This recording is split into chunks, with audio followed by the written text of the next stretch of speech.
هادي له ونشهد أن لا إله إلا الله وحده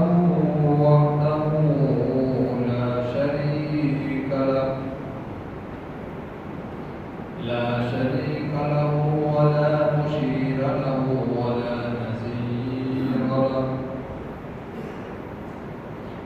أما بعد فأعوذ بالله من الشيطان الرجيم. بسم الله الرحمن الرحيم.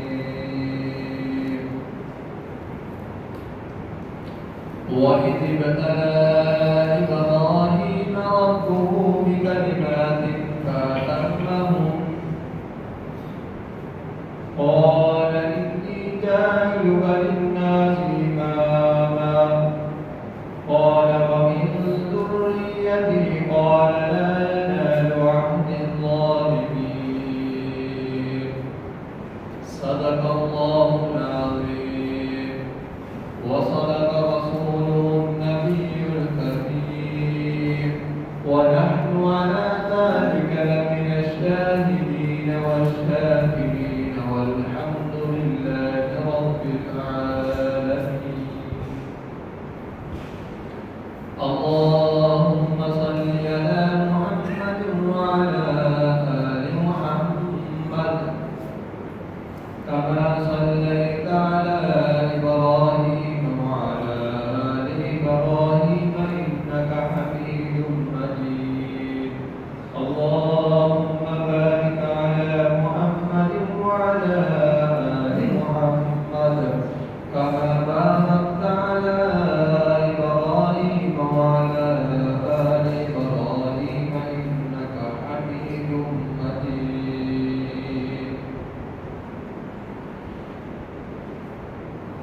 میرے معزز سامعین، آج عید الاضحیٰ کا دوسرا دن ہے. ان دنوں کے اندر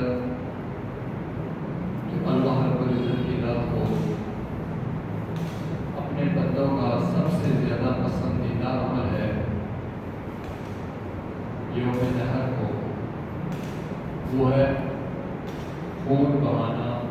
جانوروں کو ذبح کرنا. لیکن میرے سامنے شاید ہم یہ بات بھول جاتے ہیں یا ہم لوگوں کو پتہ تو ہے لیکن بہت کم پتہ ہے، یا پھر جن کو پتہ ہے وہ اس کے بارے میں سوچتے کم ہیں، اس کی گہرائی کے اندر کم جاتے ہیں. میرے سامنے یہ سنت ابراہیمی ہے قربانی کرنا. اس بات پہ ذرا غور کریں کہ ہم دین محمد رسول اللہ صلی اللہ علیہ وسلم کے دین کے اوپر چلنے والے ہیں، ان کو ماننے والے ہیں. جو وہ دین لائے، جو وہ شریعت لائے، ہم اس کے اوپر عمل کرنے والے ہیں. لیکن ذرا غور کریں کہ اللہ رب العزت کی ذات کو ابراہیم علیہ السلام کی ایک سنت، بلکہ ایک سنت نہیں، ایک آزمائش نہیں، ابراہیم علیہ السلام کو جب اللہ رب العزت کی ذات نے آزمائش میں ڈالا تو حضرت ابراہیم علیہ السلام اس آزمائش کے اندر کامیاب ہو کر باہر نکلے. میرے سامنے اگر ہم قرآن کا مطالعہ کریں، حضرت ابراہیم علیہ السلام کی آزمائش کا مطالعہ کریں جو کہ قرآن کی چند ایک جگہ پر حضرت ابراہیم علیہ السلام کا واقعہ تفصیلاً ملتا ہے، جس کے اوپر میں بھی تھوڑی سی روشنی ڈالوں گا. تو میرے سامنے ہمیں وہ آزمائش نظر آئیں گی کہ جس کے بارے میں آج ہم سوچ بھی نہیں سکتے کہ حضرت ابراہیم علیہ السلام کو اللہ رب العزت کی ذات نے کن کن آزمائش کے اندر ڈالا. میرے سامنے میں آپ حضرات کے سامنے 2 یا 3 آزمائش کا ذکر کروں گا قرآن کے حوالے سے کہ حضرت ابراہیم علیہ السلام کو اللہ رب العزت کی ذات نے جن آزمائش میں ڈالا اور وہ ان آزمائش سے جب کامیاب ہوئے تو پھر اللہ رب العزت کی ذات نے ان کے لیے کیا انعامات سے ان کو نوازا۔ حضرت ابراہیم علیہ السلام کو جب اللہ رب العزت نے آزمائشوں کے اندر ڈالا اور پھر وہ کامیاب ہوئے تو سورۃ بقرہ کی یہ آیت میں نے آپ حضرات کے سامنے رکھی ہے۔ اس آیت کے اندر اللہ رب العزت کی ذات نے انہیں یہ انعام دیا، وَإِذِ ابْتَلَىٰ إِبْرَاهِيمَ رَبُّهُ بِكَلِمَاتٍ فَأَتَمَّهُنَّ، جب میں نے ابراہیم علیہ السلام کو آزمائش میں ڈالا۔ یہ قابل غور بات ہے کہ اللہ رب العزت کی ذات خود کہہ رہی ہے کہ جب میں نے ابراہیم کو آزمائش میں ڈالا فَأَتَمَّهُ، تو وہ پورا اترے، میری آزمائشوں پر پورا اترے۔ پھر اللہ رب العزت نے ان کو انعام کے طور پر کہا قَالَ إِنِّي جَاعِلُكَ لِلنَّاسِ إِمَامًا، میں تمہیں لوگوں کے لیے امام بنا دوں گا۔ تو حضرت ابراہیم علیہ السلام نے اس موقع پر غنیمت جانتے ہوئے آگے یہ دعا کی، قَالَ وَمِن ذُرِّيَّتِي، اے میرے پروردگار میری اولاد کو بھی۔ آگے اللہ رب العزت نے فرمایا قَالَ لَا يَنَالُ عَهْدِي الظَّالِمِينَ، ہاں لیکن ان لوگوں کو نہیں، ان کو نہیں جو ظالم ہوں گے۔ اب قرآن ظالم کسے کہتا ہے؟ قرآن کے ہاں اگر ہم قرآن کا مطالعہ کریں تو قرآن ہمیں اس ظالم کی جو تشریح ہمارے سامنے رکھتا ہے وہ یہ کہتا ہے کہ اِنَّ الشِّرْكَ لَظُلْمٌ عَظِيمٌ، کہ اللہ رب العزت کے ہاں جو سب سے بڑا ظلم ہے وہ شرک ہے۔ اس کے علاوہ میرے سامنے شرک وہ ایک گناہ ہے کہ جس گناہ کی اگر موت سے پہلے توبہ کر لی تو پھر معافی ہے، لیکن اگر کوئی شرک کرتے ہوئے اس دنیا سے چلا گیا تو اس کی اللہ رب العزت کی ذات نے ہمیں پہلے ہی بتلا دیا کہ اس کو معافی نہیں ملی، ہر صورت معافی اس کو نہیں ملتی، وہ سیدھا اور سیدھا جہنمی ہے۔ تو میرے سامنے ایک بات، دوسری بات قَالَ وَمِن ذُرِّيَّتِي، تو اللہ رب العزت کی ذات نے حضرت اسماعیل کو اور حضرت اسحاق کو ان کو بھی امام بنایا، ان کو بھی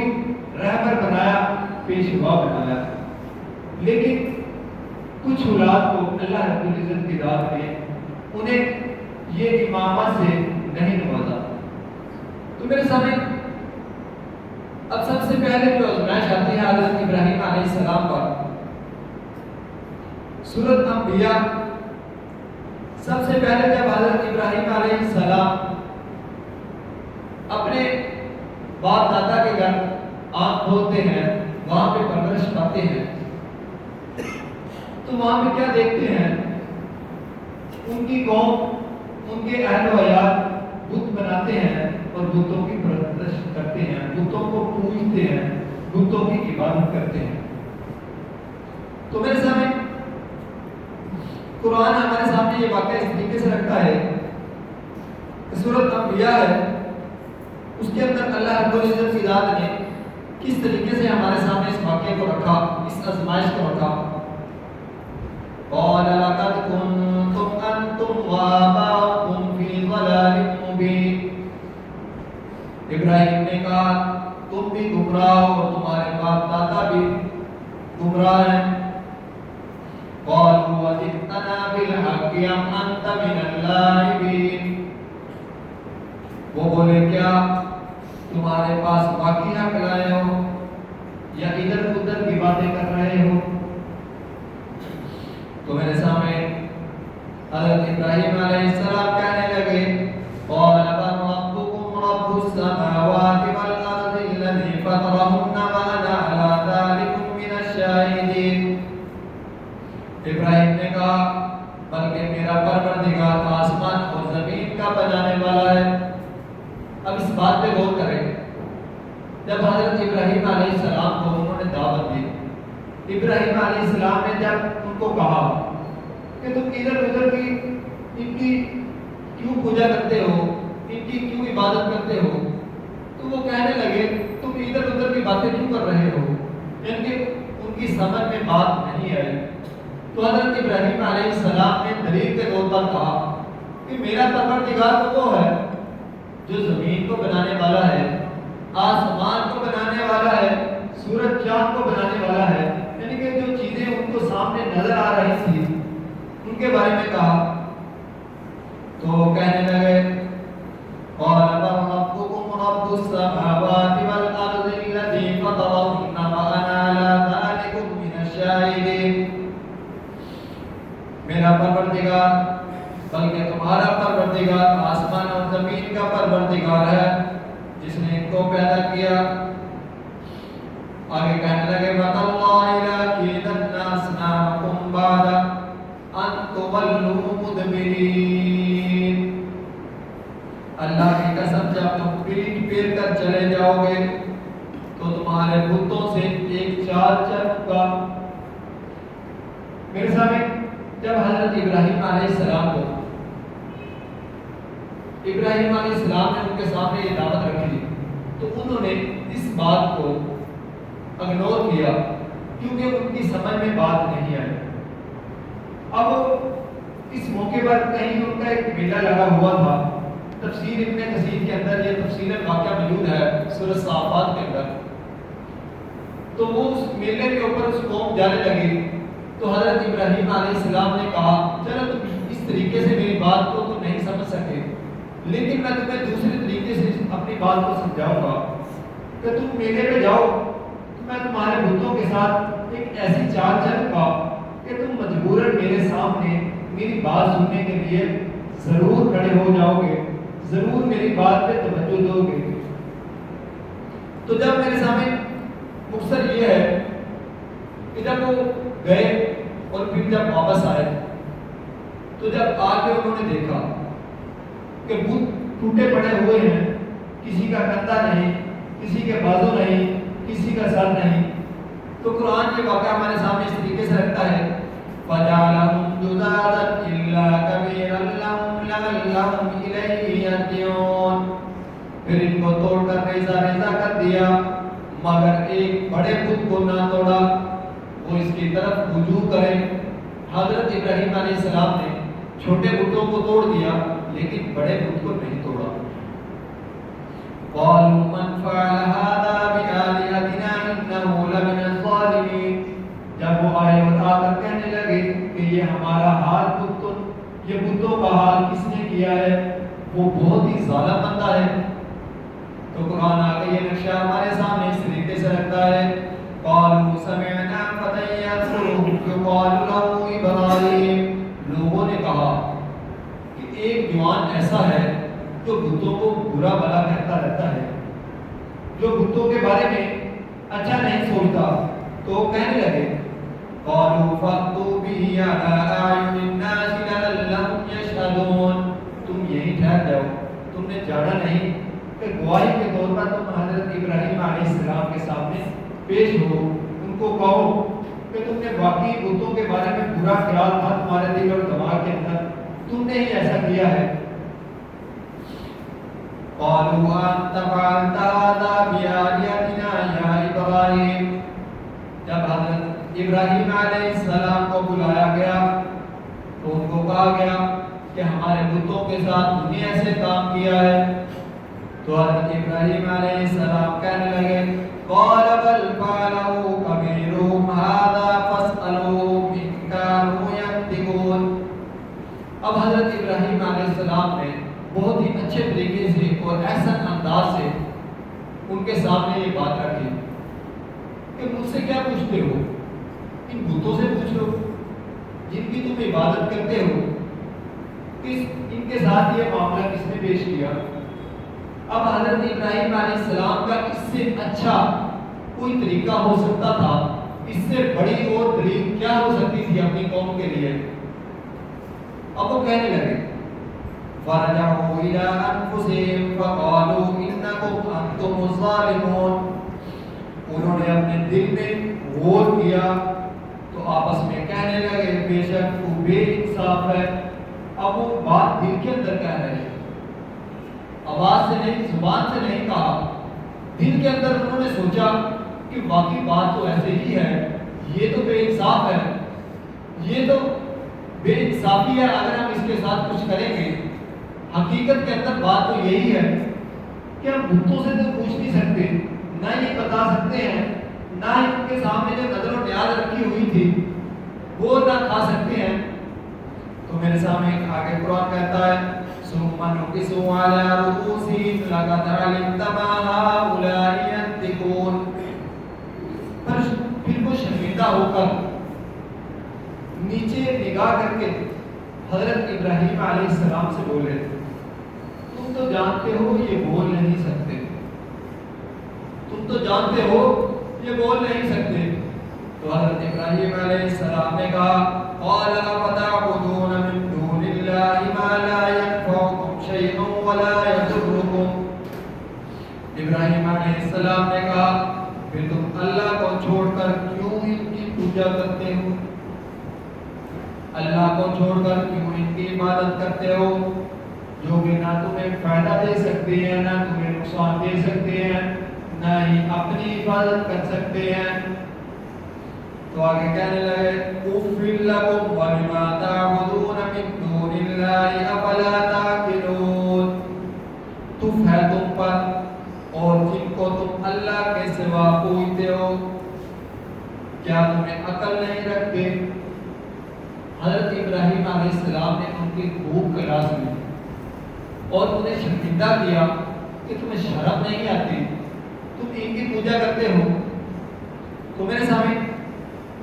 آگے کہنے لگے قالوا حرقوه وانصروا آلهتكم ان كنتم فاعلين. تو میرے سامنے جب یہ وہاں پہ یہ سارا معاملہ پیش آیا, اب ان کے بڑے کہنے لگے بات تو ٹھیک ہے لیکن اس کی بات اگر ہم نے مان لی, اس کو کچھ نہ کہا, اس کو سزا نہ دی, اس کے لیے لوگوں کے سامنے اس کو عبرت نہ بنایا,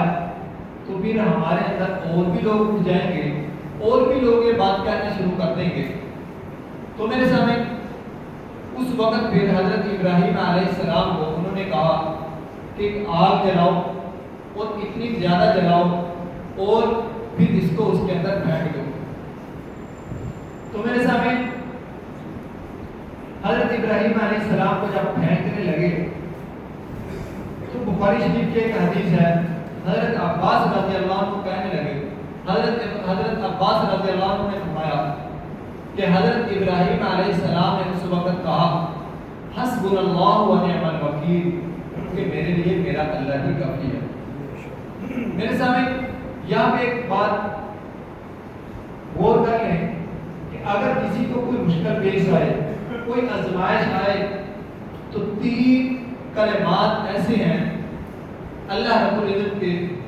کہ جو ہم ان کو پڑھ کر دعا کریں گے تو اللہ رب العزت کی ذات ہمارے اوپر سے وہ آزمائش دور کر دیں گے. ایک تو یہ حسبنا اللہ و نعم الوکیل, حضرت ابراہیم علیہ السلام نے جو دعا کی. دوسرا حضرت یونس علیہ السلام نے مچھلی کے پیٹ کے اندر جب یہ دعا کی لا الہ الا انت سبحانک انی کنت من الظالمین. اور تیسرے نمبر پہ یا حی یا قیوم. میرے سامنے یہ ہمیں بھی یاد کر لینے چاہیے کہ جب بھی ہمارے اوپر کوئی مصیبت, کوئی آزمائش آئے تو ہم یہ دعا پڑھا کریں, ہم اس کا ورد کیا کریں, تو اللہ رب العزت کی ذات ہمارے اوپر سے وہ آزمائش کو دور کر دے. تو میرے سامنے اس کے بعد پھر کیا ہوا, انہوں نے آگ کے اندر ڈالا تو آگ اللہ رب العزت نے اس طریقے سے کر دیا قُلْنَا يَا نَارُ كُونِي بَرْدًا وَسَلَامًا عَلَىٰ إِبْرَاهِيمَ. اس آگ کو اللہ رب العزت کی ذات نے سلام کی بلا بنا دیا, ٹھنڈا بنا دیا, اور اس کو حضرت ابراہیم علیہ السلام کو جلانے کے لیے یہ حکم دیا کہ اس کو تم نے حضرت ابراہیم علیہ السلام کو نہیں جلانا. تو میرے سامنے یہی واقعہ سورۃ صافات کے اندر بھی آتا ہے اور یہ اس سے بھی زیادہ تفصیل سے آتا ہے کہ حضرت ابراہیم علیہ السلام نے اپنی قوم کو کہا کہ ان کے سامنے جو کھانے رکھے ہوئے ہیں وہ یہ بھی نہیں کھاتے، ان کے سامنے، یعنی کہ یہ اور تفصیل سے بات آئی. تو میرے سامنے اگر ہم اس واقعے کے اوپر تھوڑا سا آج کے دور میں بھی نظر دوڑائیں تو ہمارے درباروں میں بھی یہاں پہ جو منظر ہے ان کے اندر بھی بالکل صورتحال ایسی ہی ہوتی ہے، وہاں پہ بھی یہی صورتحال ہوتی ہے. تو ذرا ہم غور کریں کہ کہیں ہمارا عمل بھی، ہمارا رویہ بھی وہی حضرت ابراہیم علیہ السلام کی قوم والا تو نہیں ہے. ہم چادریں چڑھاتے ہیں، وہاں پہ درباروں کے اوپر طرح طرح کے کھانے رکھ کر آ جاتے ہیں. تو میرے سامنے یہ میں صرف اور صرف اس لیے کہہ رہا ہوں خیر خواہی کے لیے کہ ہمیں دنیا کے اندر شرک سے بچ جائیں، کیونکہ شرک بہت بڑا گناہ ہے، اس کی معافی نہیں ہے. تو میرے سامنے جب اس آزمائش کے اندر حضرت ابراہیم علیہ السلام پورا اترے، یہ کتنی بڑی آزمائش تھی، اس کے اوپر ذرا ہم غور کریں تو یہ بہت بڑی آزمائش ہے. تو میرے سامنے اس کے بعد جب دوسری آزمائش آنے لگی تو حضرت ابراہیم علیہ السلام اپنی قوم سے وہاں سے چلے گئے. وہاں سے جب جانے لگے تو راستے کے اندر پھر حضرت ابراہیم علیہ السلام نے دعا کی کہ یا اللہ مجھے بیٹا عطا فرما، رب ہب لی من الصالحین، مجھے نیک بیٹا عطا فرما. تو جب اللہ رب العزت کی ذات نے 86 سال کے اندر ان کی امت تھی تو حضرت اسماعیل علیہ السلام کو عطا کیا. اب حضرت اسماعیل علیہ السلام جب چلنے پھرنے کے قابل ہوئے، یہ واقعہ سورہ صافات کے اندر تفصیل کے ساتھ ذکر ہے. اگر کوئی بھائی مطالعہ کرنا چاہے تو اچھے طریقے سے کر سکتا ہے. تو حضرت ابراہیم علیہ السلام کو جب اللہ رب العزت کی ذات نے بیٹا عطا کیا حضرت اسماعیل علیہ السلام کی صورت میں، تو حضرت اسماعیل علیہ السلام جب چلنے پھرنے کے قابل ہوئے، 12-13 سال کے قابل ان کی عمر ہوئی، تو حضرت ابراہیم علیہ السلام کو اللہ رب العزت کی ذات نے ایک اور آزمائش کے اندر ڈال دیا. اب حضرت ابراہیم علیہ السلام کو ایک خواب لگ رہا ہے. اب اس خواب کے اندر دیکھ رہے ہیں کہ میں حضرت اسماعیل علیہ السلام کو ذبح کر رہا ہوں. فبشرناه بغلام حليم فلما بلغ معه السعي يا بني إني أذبحك إني أرى في المنام أني أذبحك فانظر ماذا ترى، کہ میں تمہیں ذبح کر رہا ہوں. تو یہ خواب پھر حضرت ابراہیم علیہ السلام نے حضرت اسماعیل علیہ السلام کے سامنے رکھی. تو حضرت اسماعیل علیہ السلام نے کہا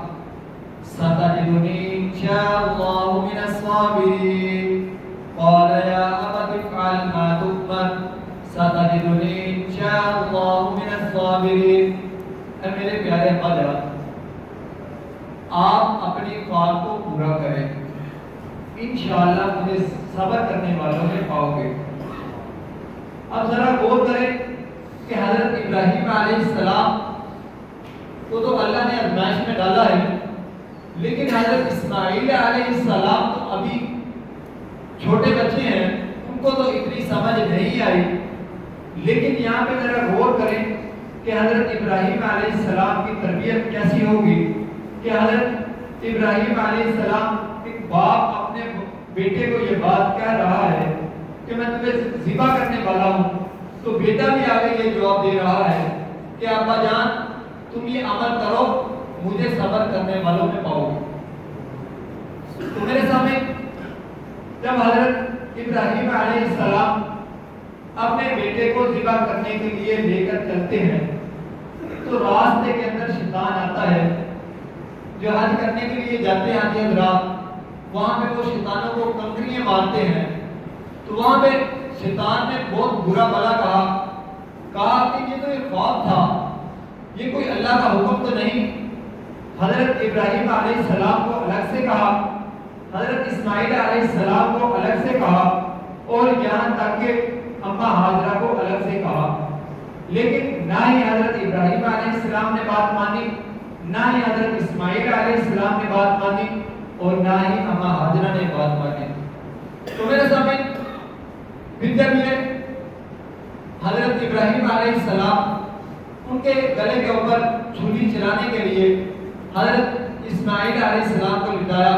تو قرآن اس طریقے سے ہمیں یہ بات، اس واقعے کو، اس نقشے کو بتلا رہا ہے۔ فَلَمَّا أَسْلَمَا وَتَلَّهُ لِلْجَبِينِ،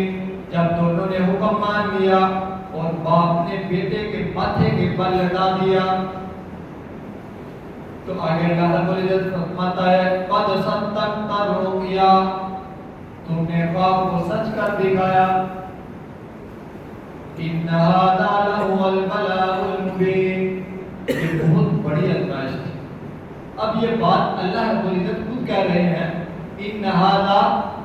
لَهُوَ الْبَلَاءُ الْمُبِينُ، یہ بہت بڑی آزمائش تھی۔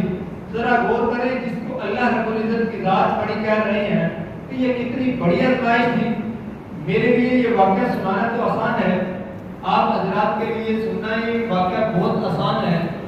لیکن میرے سامنے آج اگر ہم ذرا اپنی زندگی کے اوپر غور تو کریں، آج ہم حرام اس لیے کماتے ہیں، حرام اس لیے لیتے ہیں کہ ہم اپنے بچوں کی بھوک کو مٹا سکیں،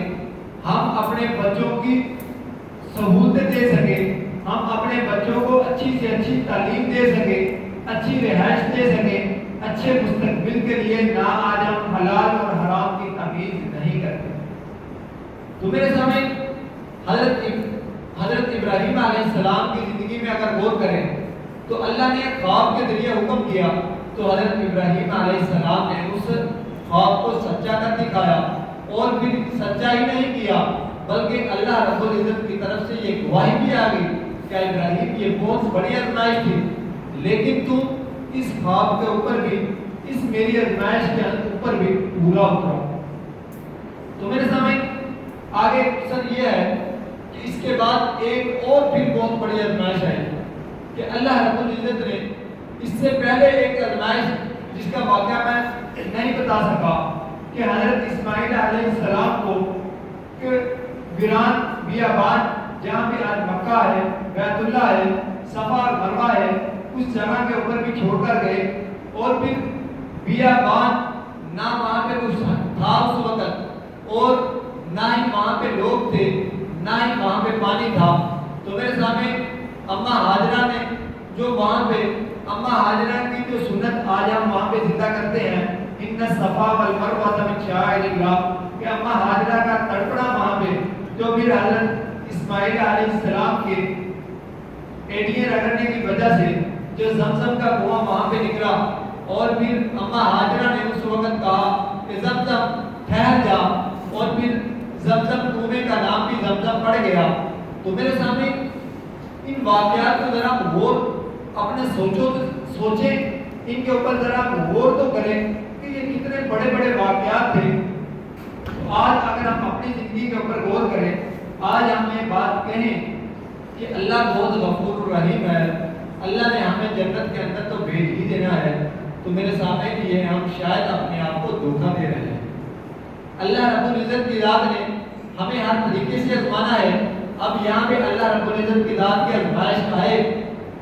تو ہم حرام کی طرف چل پڑے، اللہ رب العزت کی ذات کی آزمائش آئے کہ صبح کی اذان کا وقت ہو، اذان ہو رہی ہو اور بچے رات کو 10 11 بجے 12 بجے سوئیں، تو ہمارے اوپر آزمائش تو ہے کہ ہم بچوں کو اٹھاتے نہیں، کہیں ایسا نہ ہو کہ ان کی نیند کے اندر خلل پڑ جائے، کہیں ایسا نہ ہو کہ میں ان کو نماز کے لیے اٹھا لوں یہ اسکول نہ جا سکے، کہیں ایسا نہ ہو کہ میں ان کو اٹھاؤں اور ان کی نیند پوری نہ ہو، اور کہیں میرے لیے بھی یہی ہے کہ میں کاروبار کے اندر،